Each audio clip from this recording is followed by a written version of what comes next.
Okay, as we continue our discussion on circles, today we're going to look at chords and arcs.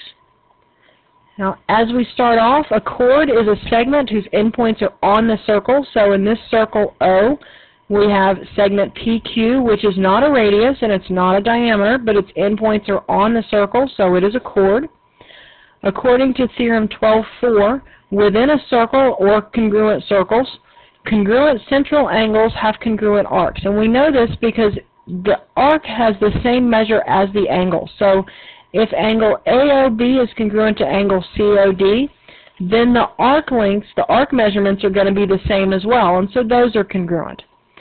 Vice versa, if you have congruent arcs, then you also have congruent central angles. We can carry this a little bit further because if I have congruent central angles, then I have congruent chords, right? And conversely, if I have congruent chords, then I have congruent angles. And if I have congruent chords, then I have congruent arcs. So those arcs are congruent. Now this is a combination of the previous two, because if I draw in the central angles, congruent chords means I have congruent central angles. Congruent central angles means I have congruent arcs. So congruent chords means I have congruent arcs. And conversely, if I have congruent arcs, then I have congruent chords. So I can tell a lot from that. So if we look at this example, I know that circle O is congruent to circle P. And I'm told that BC, segment BC, is congruent to segment DF. So I have those two chords that are congruent. What else can I conclude from that? Well, I can also conclude that arc BC is congruent to arc DF, and that my central angles, angle BOC, is congruent to angle DPF. Now, a couple of other theorems. Within a circle, chords that are equidistant from the center are congruent. So because EO is the same as EF, AB is congruent to CD. Conversely, if the chords are congruent, so AB is congruent to CD, then they are equidistant from the center. So that can help us in these two examples to find measurements.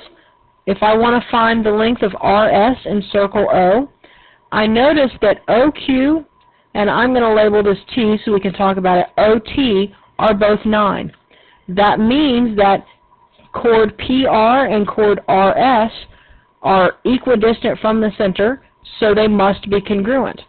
Well, if PQ is the same as QR, then PR is 12.5 times 2, because it's both of those segments put together, which is 25.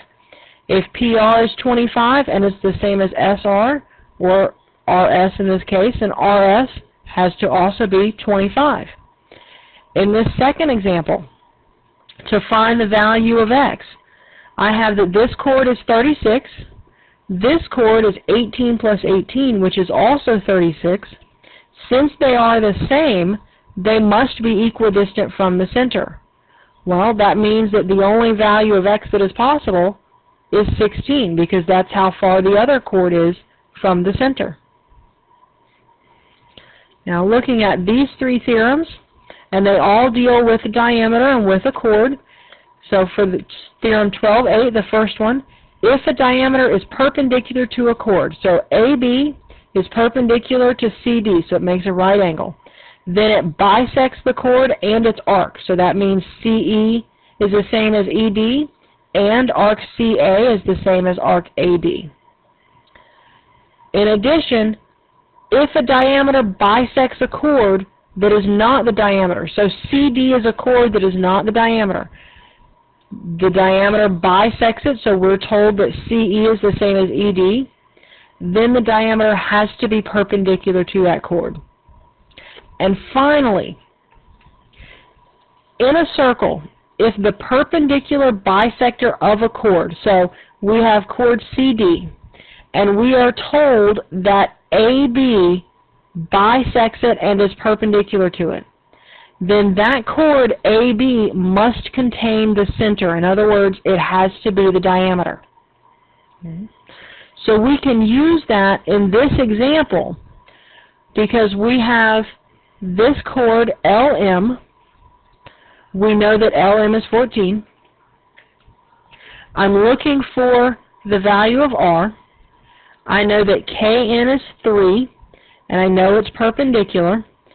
Since KN contains the center, if I were to draw this on out, right, and draw in the whole diameter, then since it's perpendicular, it must bisect that chord LM.